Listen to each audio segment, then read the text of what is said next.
going to record this so I can put it out, this second lesson out again, like I did the first. So without further ado, I'm going to start. I'm going to share my screen. And we will get started. Again, for anybody who is not aware, there's so much content to cover.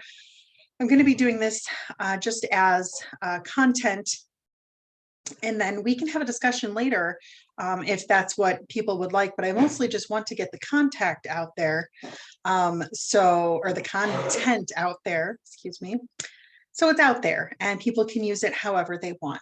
So welcome to the second lesson of Plan for Peace, a guide to making a peaceful impact by me, Julia Pulver. This is me right here. If you missed the first lesson and you don't know anything about me, these are some of my more, I guess, hopefully likable or at least poignant qualities about me. And the biggest being, I am not just not an observer of nonviolence. I'm a peace enthusiast. I genuinely believe that there are peaceful means to get our major goals accomplished. So we are at part 2, using visual contrast. And as you can see, there's a lot of value in having visual contrast between you and the other group that you are opposing. So you can see here, there is, you don't even necessarily know the context, but there's a police line clearly on one side. On the other side, there are people with their hands in the air. So they're making it very clear who is on which side. This other picture here, you can see is a picture from the Angel Action that was done around the time of Matthew Shepard's funeral to block out the Westboro Baptist Church when they were, coming to protest his funeral, which is, they're abhorrent and gross, and there's lots of different ways to deal with abhorrent and gross people. And this was one of a very ingenious ways of having angels with big wings block them out, block them from view so that Matthew's family and friends did not have to see them. They were creating a literal barrier. So this is also very, visually striking. You can see who is on which side very, very clearly. And that is the most important thing when you are planning your peaceful actions. You need to understand that your movement will be remembered in pictures and videos only. Okay? That's it. Context is irrelevant. And when we look back, it has to be visually striking, the difference between you and the group you're opposing. Because all of these very nuanced, policy positions or arguments that are made for or against something or other, all of that fades with time. What does not fade are pictures and videos. That's how we're remembered. And that is where your message is either going to be lost or you're going to cement that message and it's going to stand the test of time. And like I said, or make sure it rings through the ages. So, the picture here, one of those very famous pictures of the young man putting flowers in the barrel of a gun. I don't know who this young man is. I don't remember exactly which protest this was.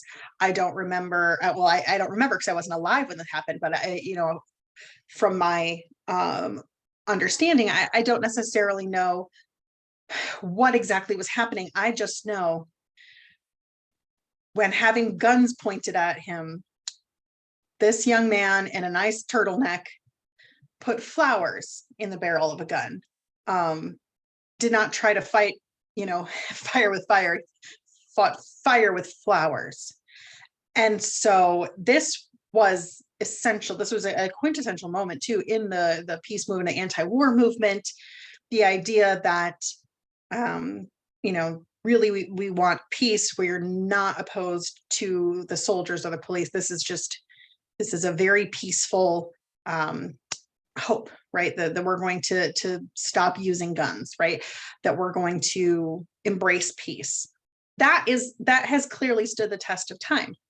So having that visual imagery is key to getting your message across, making sure it sticks. So using visual contrast is essential when you are planning your action. When you are planning your response, one of the best ways to draw that visual contrast so that it is read and understood by the quickest glance of a picture or clip of a video, use the opposite tactics than your opposition. Two sides clashing against each other, you really don't know necessarily who is who. The more, and then your message gets lost, things get muddied.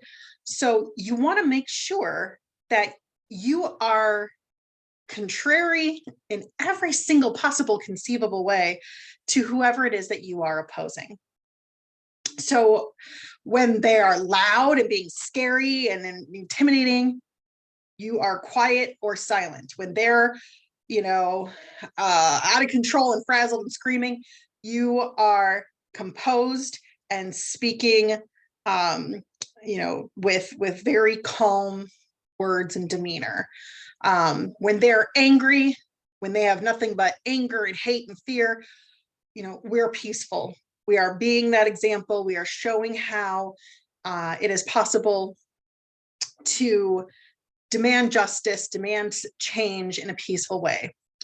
On the other side of that, when they are quiet, when things are trying to get, bills are trying to get pushed through without anybody really noticing them, or, somebody's doing something quietly in the background, and you want to draw attention to it. So when they're quiet, we're loud, again, when they're carrying guns, we're carrying flowers.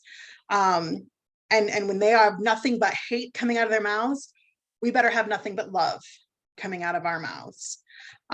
It helps to create a very, very clear distinction of who is on which side. Okay, so here's a great example from the very recent news of the extremely racist defense attorneys in the Ahmaud Arbery murder trial that requested and demanded that there be, no more Black pastors coming in trying to, influence or intimidate the jury, which was absolutely ludicrous and harmful and really, obvious in its horrific racism. And so, trying to keep Black pastors who had been invited by Ahmaud Arbery's family to be there, the wanting to keep them quiet. The opposite tactic was for them to be loud, to have a meeting and a show of force of Black faith leaders that were there and, would be able to say, look, we're here. We have every right to be here. The family's asked us to be here. Your racism is just, completely unacceptable. And we're not going to just, quietly take it. So it's a good example of using opposite tactics. They tried to, shut out Black pastors, and more of them showed up to say, no, we're here. We're not going anywhere. So that was a great tactic. And it drew a very clear distinction of who was on which side. That, there were the extremely racist defense attorneys, or if they're not racist, they were, very okay with using racist means to try to get their clients acquitted. And then there was the side of, the family and, their community, their faith community coming around them together, for their simple, request is, we want to be able to have whoever we want supporting us because our son was murdered and maybe this is a rough time for us. So this is a great example of using opposite tactics. I'm sorry to have to show this sort of image because the next thing I want to talk about in visual contrast is not giving anyone a chance to paint you as violent or hypocritical or dangerous or just as bad as. And like I said, nuance is not remembered or understood at a glance. Context, all of those things that take a lot of really high level understanding. Again, remember, take into account, adult literacy. Could your elementary school student decide like which side they'd rather be on, right? That's the level of clarity that you need. So the second, and no, it's not fair. It's not fair at all that we always have to be better people, but we are better people and we want to be better people. We don't want to be bad people, right? We don't want to be part of the problem. So another important, and again, from the very recent history in the news, the second we put a toe over the line, the second that we give anyone any reason to think that we are dangerous or violent or that we are there for some other reason, then we're not.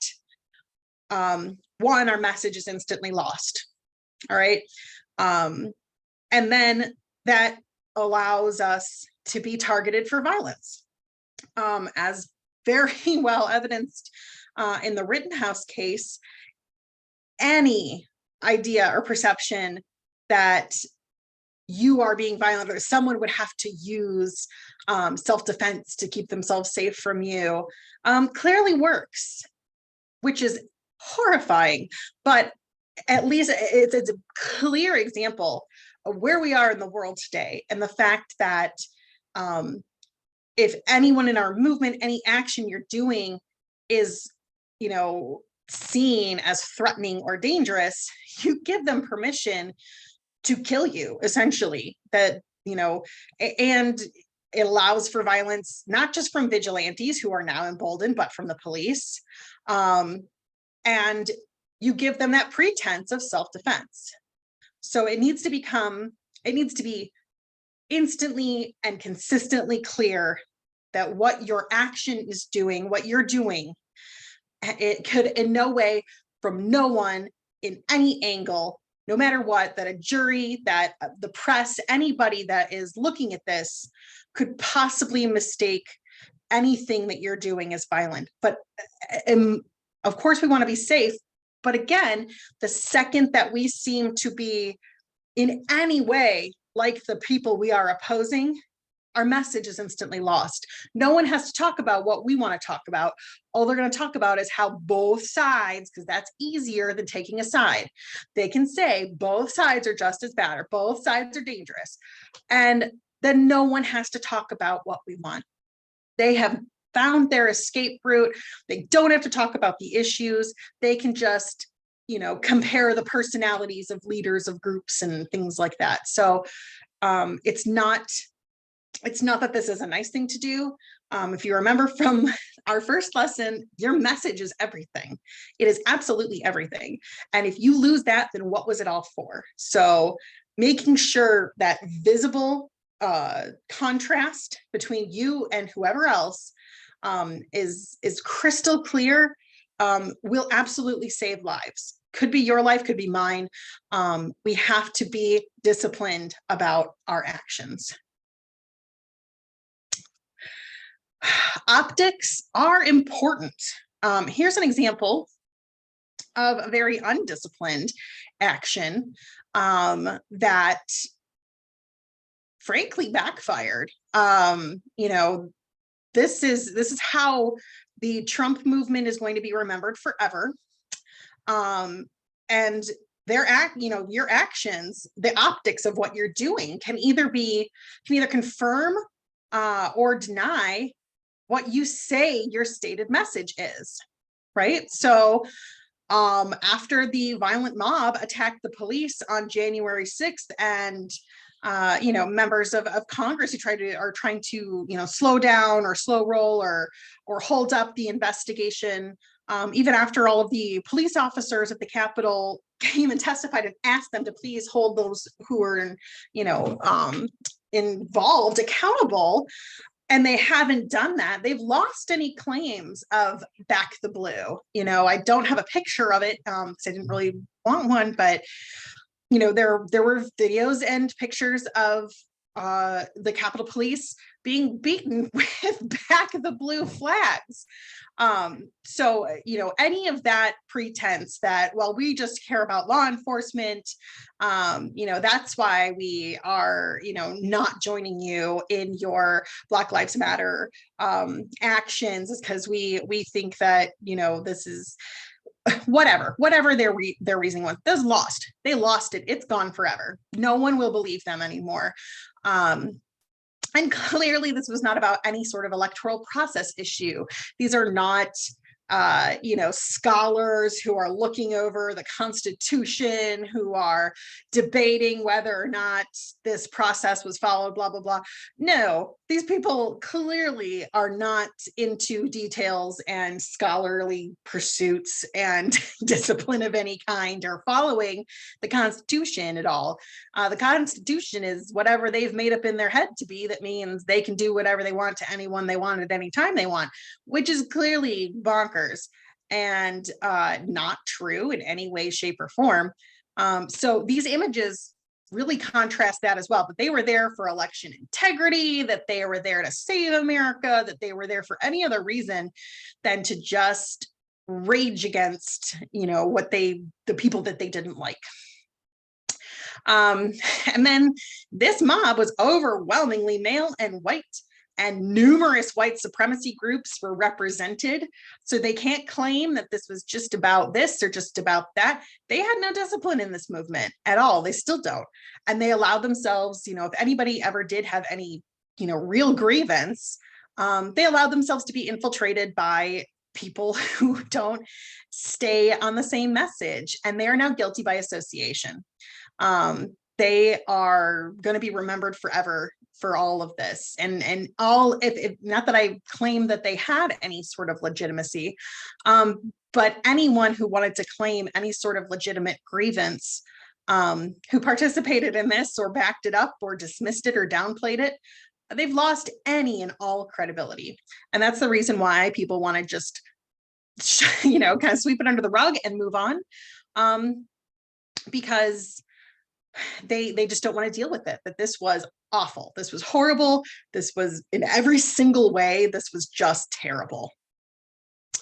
And your pictures, right? The optics of what your group is doing is important, because if you are doing more than one action, you're going to want more people on your side. There's the power in numbers, power to the people. So what people see from your previous actions are going to gain or lose support for your cause. You have to ask yourself, would other people who aren't diehards in our group, or who aren't our usual suspects that are going to show up every time, would other people possibly want to participate in these efforts with you? Would they be willing to be photographed or filmed as part of your group? I don't, other than, the people who did show up, who were the diehards, would anyone want to volunteer to go show up and be part of these, actions anymore? If they were on the fence, if they were kind of wavering on whether or not they thought any of this was legit, I'm sure a lot of them were turned off by this and went, oh no, these people are just crazy. They're out there. They clearly don't know what they're doing, and they're just there to cause chaos. No, thank you. I don't want to lose my job. I don't want my kids to be ashamed of me. I don't want, to get arrested or serve time in federal prison for breaking federal laws. People are not going to want to join your cause, at least not in numbers that are going to be significant for you. I think as much as we are afraid of these groups, they have been exposed and they're being prosecuted and their ranks are shrinking. And it's because, they've been seen exactly for who they are. So be very careful of the optics of anything that you are planning. So, the visual contrast is, if I haven't said it enough, it should be obvious. I want you to always be thinking from any angle, from any single solitary point in time during your entire action. It should be obvious from every single possible angle or perspective, who is who, which side is which, right? So here we have a picture of, Dakota Pipeline, protesters, water protectors. These people are in the water. It's cold. They're in sweaters in the water. They're holding up, a tarp. They've got like looks like the top of maybe like a cooler. And they are being pelted by these fully dressed, up higher than them, right? So look, they're down. They're in the water. They're clearly in a submissive posture. They're not any harm to anyone but themselves, really, because they might, get hypothermia, but they were willing to be in there to be doing whatever they needed to do to protect water, because water is life. And that's another great message. I remember that. You remember it. We know that this is just about clean water. It's really hard to say, no, I don't want clean water. And it's really easy to say, yes, I want clean water. So they've nailed the messaging, and then they nailed this visual, at least. This is not, I'm sure, what they wanted. But they, these activists were disciplined enough, they were experienced enough to know this was a possibility. And they are willing to take that without, confronting the police, without, charging up and trying to, knock it out of their hands or do whatever. They are willing to sacrifice their bodies for what they believe. And that is incredible. This is a great example of holding that line, having that visual contrast, because it shows very clearly, first of all, their message stays intact. And then it shows that the other side is using very unreasonable response tactics, right? Who are these people hurting? No one.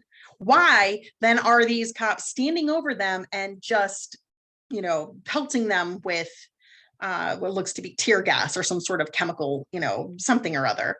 So that then gains sympathy for your cause. People don't like to see peaceful people being brutalized by the big and the powerful. They don't, people, we inherently want to stand up to bullies, right? So you can gain sympathy for your cause and show, like, look, we have a simple ask. We want clean water. We are not hurting anyone. We are peacefully protesting here, even in the face of violence and personal risk and injury, possibly even death.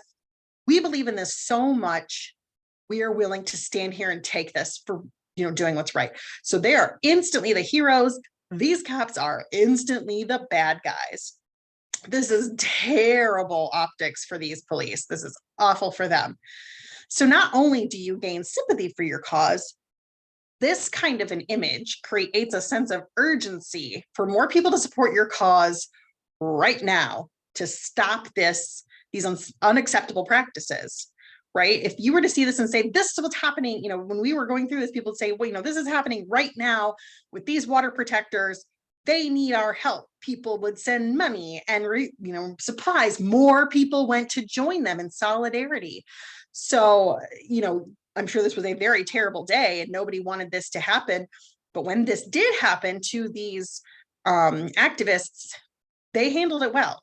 And they invariably kept their message alive and going and gained more support. And then when these sorts of things happen, that earned media, right? When the news covers this, they are not talking about, well, did these water protectors, did they start the fight with the police? Did they do this, or who's the leader of this? Are they really who they're cracked up to be? Or, they don't have to, they have no excuse now not to talk about what their goal is.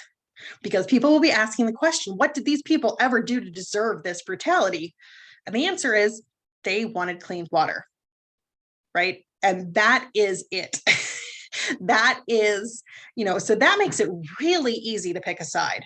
That makes it incredibly easy to pick a side when one side is being reasonable and brave and the other side is being unreasonable and mean. That makes it a lot easier for people who might have been on the fence to go, hey, this is wrong. This needs to stop. There's no two sides to this. This should not be happening. That's what you're going for. You want people to say this should not be happening. So I want to, we're going to do a couple of exercises here, but I want to just reiterate, right? That context fades, details evaporate. I have no idea in this picture exactly what is happening at what time, by who, to who, except for the fact that these visual images last forever. So BFD, I believe that's Birmingham Fire Department, is clearly using fire hoses against civil rights protesters who are sitting on the ground, and they are in no way a danger to anyone. They are not doing anything that could possibly be seen as dangerous or violent. They're not attacking anyone.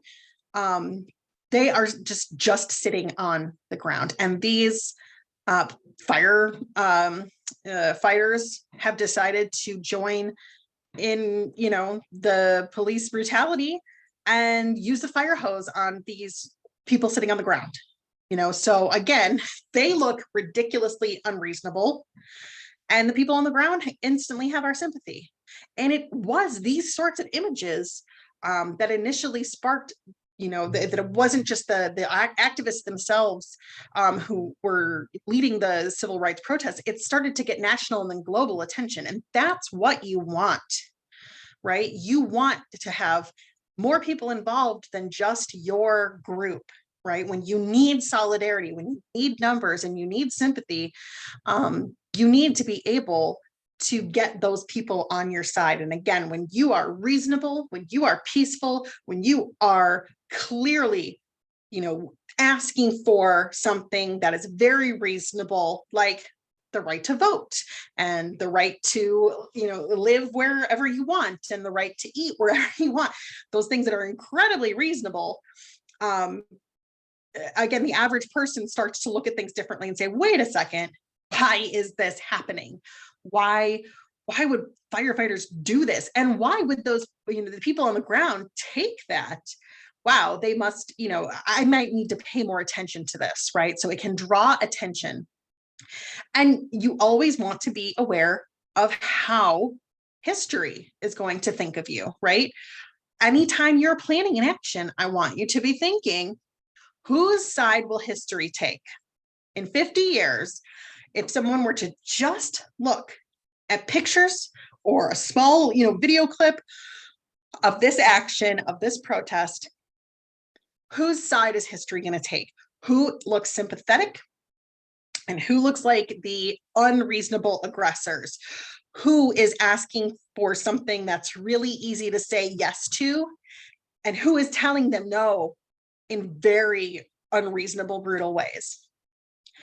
That is how using visual contrast will make sure that your message survives, that you are not, wrongfully accused of being just as bad as the other side. And that will ensure that the only thing that people are going to talk about is your message, is what you want them to be talking about. You are no longer any kind of distraction. Your actions are not any kind of distraction away from your message, right? And so I want to go through a few of these images that I've gathered from the past few years of protests. And I want you to know, to just sort of think to yourself these questions. Whose side will history take when the context is forgotten, when exactly what was going on is forgotten, when we've moved on? Hopefully things are better. And, the next few generations are asking, how could anyone possibly think this was okay? How are his history going to remember you and remember your movement? So I'm going to show some examples. So whose side will history take? Well, it's already become one of the most famous pictures of recent times, of this incredibly calm, brave, steady young woman in a flowy summer dress in flats, standing just peacefully. She's got I believe her eyes are closed, and bare skin, bare shoulder. I mean, she is in a nice little summer dress. And there is a line of cops in riot gear. There are two who are approaching her, and one looks like he is, grabbing her hand and pulling her, and that this woman who's just standing tall and quiet is about to be overtaken and hurt and brutalized, and have her dignity stripped from her, that she so clearly has at this moment, that she's just standing there tall and proud and just completely committed to what her beliefs are. That Black Lives Matter, that police brutality is a problem in this country, and especially targeted toward Black and Brown Americans. So I'm pretty sure history's already taken this woman's side, and is a very clear example of the overreaction of police to peaceful demonstrations. And so, she really nailed. I mean, I know this was a 1 second in time, but you can just look at that, look at this contrast, look at it. It's incredible. And we will remember forever who is the reasonable person and who's the unreasonable group of people. Okay, so whose side will history take? So someone's punching someone that's got something, maybe to do. I see a red hat, and people will remember those Trump red hats as, like they will Klan hoods. There's an American flag somewhere. This person's got, a hoodie on, and this other, punching this other person. I have no idea what this is or whose side to take. Someone's punching someone else, as they're going to say, well, maybe he started it, maybe he deserved it, or maybe this guy got punched back, and we're gonna, it's hard. It's hard to know who is the sympathetic side and who is the side that is in the right, who's in the wrong. We don't know. There's just a fight. The guy could have, called him a name or something. We don't know. We assume it's political, but you never know. Like, this is sort of a very confusing imagery here. I don't know, other than the guy in the MAGA hat that I definitely don't agree with. I don't know exactly what's going on in this picture. So I don't know whose side is whose. I can make guesses, but I really don't know. So same with this. There's a Trump rally. There's something going on. There's lots of Trump signs. And then there's two guys fighting in this, group of people. I don't know if they're egging them on or pushing them together. I don't know. They all kind of look the same. These two guys who are fighting look very similar. They're both white dudes, and they're in blue shirts, and they got, thinning hair, and but they're clearly at odds with each other. And maybe people are, it's like maybe that young man's trying to pry them apart. I have no idea. I have no idea who's in the right, who's in the wrong, who, but I know personally, I wouldn't want to jump in there. I'm not going to, whoever side I would happen to agree with, I'm not going in there. Are you? Probably not, So whose side will history take? Well, there's, and even if I didn't know some of the women involved, I could see very clearly we've got mostly women. We have women of color. We have hijabi women. who I know it's Linda Sarsour and Tamika Mallory, but if I didn't, I would at least know, okay, here's a sort of, diverse looking group. They're color coordinated. I see other people around who are wearing similar colors. So they seem like maybe they're together. There's a cop standing over them, and these women are just sitting. They're sitting down on the ground, probably preparing to be arrested as part of some sort of civil action, civil disobedience, blocking the street, drawing attention to the cause that they wanted to draw attention to. They are calm, they're not yelling. And they're very, very aware that they are being photographed and videotaped. And so they made it very clear, who is being reasonable and asking for something simple and who is here to stop them. Right. So the cops are there, they're going to get, arrested and taken away. Hopefully they're not hurt, but, we know whose side is whose, and maybe I would, I've known both of these ladies. And, if there was an action and I was there, absolutely, I would sit down with them. I would link arms with them and sit there in solidarity. That is, a group that, or at least this is, an action that I could see myself participating in. And I'm not even sure, again, exactly what the context was, but it doesn't matter. These sorts of peaceful protests are remembered by their visual contrast, right? Okay. Same thing with this. So these, even if I didn't know exactly what this was from, I can see this is a group, again, of looks like mostly women, mostly older women, or at least, not teens, not college-aged people. They're all wearing yellow.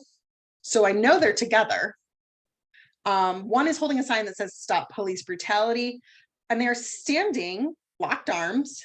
Some of them have their fists up, but some of them, are locking arms, and they're creating a bit of a physical barrier. And they're not advancing, they're just standing there acting as a barrier. So these were, I believe, a group of moms in Portland who were creating a physical barrier between them, the police and Black Lives Matter protesters, in an act of solidarity. So I think history is going to take their side to say, okay, here's a group of women who are coordinated, who, their ask is to stop police brutality, which is a very reasonable thing to ask for. They are not in any way dangerous. They are clearly just standing there and in an act of civil disobedience, blocking traffic. So if somebody were to come in and just, unfortunately, these things may happen, start shooting people or something, nobody can claim, well, they started it, or I was afraid of them. Who's afraid of, moms with backpacks on backwards standing in the street? That's not a reasonable fear to have. This is clearly an act of civil disobedience by a group of middle-aged women, right? This is in no way threatening. And then they are able to only talk about their message, the fact that, hey, we're using our privilege to put a physical barrier between, protesters who are standing up for, their lives, the right to live without being, hunted, and the police who we're afraid are going to continue to escalate the violence. So I believe history will likely have the side of the moms. Okay, so whose side will history take in this one? No idea. I have no idea if this person should be, if they're throwing a smoke bomb back, if they're throwing it, toward a group of people who don't deserve it. There's a crowd of people back here watching something happening, and there's, other people in hoods that are doing something. And maybe it's just, sort of the angle, but again, from every single angle, it should be crystal clear what's going on and who you are and what you want. No idea, except for the fact that what they're doing looks violent. right? It looks like they're either throwing, smoke grenades back, which is an act of violence. Throwing things is a violent endeavor. They don't necessarily look sympathetic because you can't tell if they're the good guys or the bad guys, right? You really just can't tell what's going on. So I don't know whose side history will take, or if they're even going to remember that there were two sides. So I don't think that is going to be well remembered in history. This is amazing, right? Look at the visual contrast. Again, a line of police in full riot gear. There is a woman in a tank top, right? Wearing a mask. So we know it's during COVID times, right? So it's pretty recent because we're still in it. She's not hurting anyone. She is standing there with a sign over her head that says, "Stop killing us."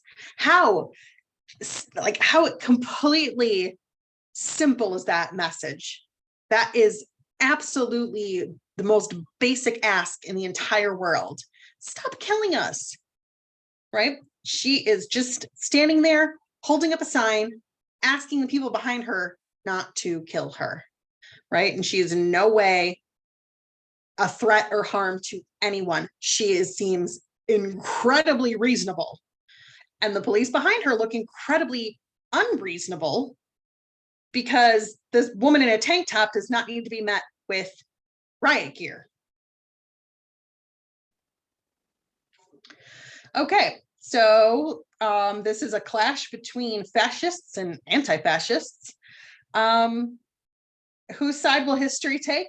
No idea, right? I don't know who the guy kicking the sign is. I can't even really see what the sign says. It's got sort of like an anarchy symbol. I don't know if this person is against Antifa, if they are Antifa, if they are just, they don't like that sign, because it's talking about anarchy and it's off message, or if, who knows?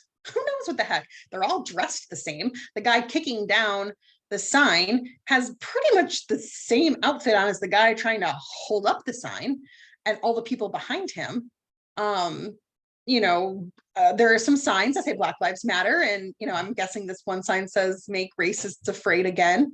So I can make some guesses, but the people that are on this side all have gear on and they look like they are ready for a fight. And so the people coming to give them a fight are giving them one, but we still don't know exactly who is who, or what, each group is. They all look very similar, and there is no visual contrast here. So I have no idea, whose side to take. I have no, history will remember this as, well, these are just two sides of the same coin. They're just people who are angry at each other and being violent, and they're both just as bad, right? Message lost, no idea. We're never going to have a clear understanding of who exactly was who in this picture. Okay, so whose side will history take here? Again, group of women, really clear signs that say moms demand action for gun sense in America, right? Not one more, but they are walking on a bridge. I'm guessing maybe the Brooklyn Bridge. I don't know my bridges very well. There's not a lot of diversity, but again, if this were the people you had for your action to do that, this is very sympathetic, right? Again, group of women, moms demand action for gun sense in America, walking, together. They're no way, not only are they in no way a danger, they are clearly saying they are on the side of reducing the amount of danger that exists, right? They are saying we abhor gun violence. We're trying to end gun violence. If somebody who was part of Moms Demand Action, which is a very disciplined group, went rogue, essentially, what was, decided, oh, I'm going to just arm myself and take out all the bad people, do that sort of vigilanteism. This group would clear, like immediately disassociate themselves with them and say, no, we are not going to end gun violence by perpetuating more gun violence. That is absolutely not who we are. And that would be really easy to make that distinction, and really hard for other unrelated groups to sort of glom onto and dilute their message. So I'm pretty sure history is already taken and will continue to take the side of Moms Demand Action for gun sense in America, or Everytown, or every other group that's been advocating for gun safety forever, but especially since 2012, Sandy Hook.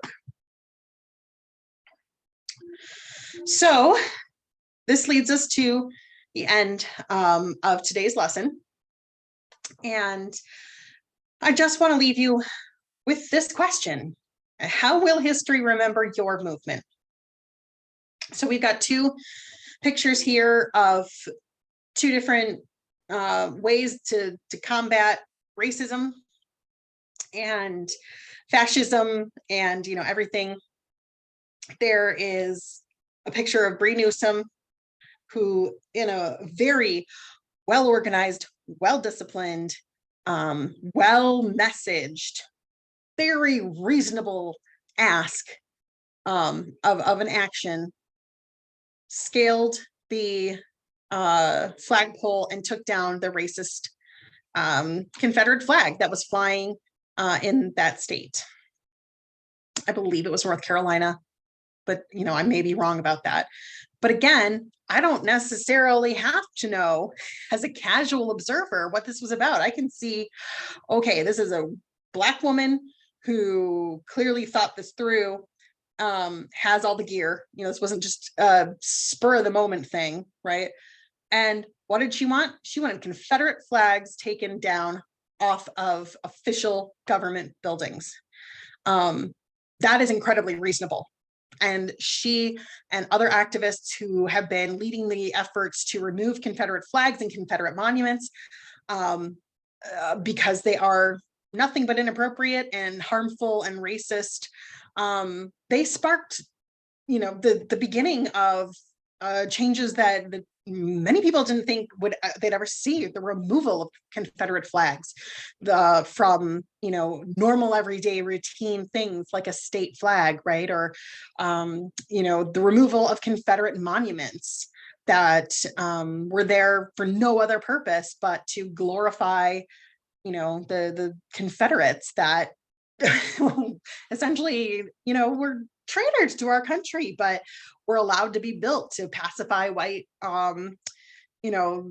racist Southerners who wanted to cosplay that they won, and that their ideas were still salient across the country.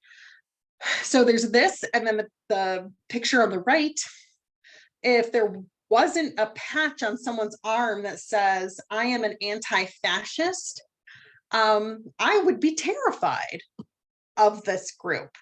I'm against fascism as much as the next gal, but this is scary, right? I would not be able to pick this group of dudes out from the group of dudes that they're going up against, because they look exactly the same. They're using the same techniques, the same tactics. This is a recipe for a shootout. And that is not what we want at all. I would, as a reporter or somebody, covering this, would say, okay, these two sides clashed. They all looked exactly the same. They all were all heavily armed. They were all bearded, mostly, so we're not really sure exactly what went on, but these two groups of angry men just all started fighting in the street. Their message is lost. One patch on your shoulder that says, "I'm an anti-fascist," does not make your message stand out, right? It does not protect your message. It does not continue your message. If you take on the attributes of the people you're opposing, you've just completely lost any clarity to what you were asking for. No one knows if what you want is reasonable or not. And you've definitely alienated a lot of people who may want to join your movement. I would be very, very uncomfortable joining any kind of movement that was armed to the teeth to go out in public and confront people that disagree with my ask. So you have to be very, very deliberate when you are planning for peace about how it looks, how it's going to be photographed, how it's going to be the film that's going to be taken of it, and how it's going to be remembered. So I'm very glad to be able to, I'm going to stop sharing real quick. I'm very happy to give more examples if anybody is interested. There's countless examples of good and bad. And really, if you're curious, just go and look and search some, protest pictures of protests that you've been intrigued by or something, that stuck in your head, or that you're like, I kind of remember that, but I don't really know exactly what it was. And see, you can really tell when a group is disciplined and on message and has planned and understands fully what they're doing. You will see the difference between that and a reactionary mob, or somebody who does not understand the significance of drawing a contrast that is so stark that no one will ever mistake who you are and what you stand for. So I'm going to sign off, and I will see you all again next Sunday, when our next topic is going to be method, not madness.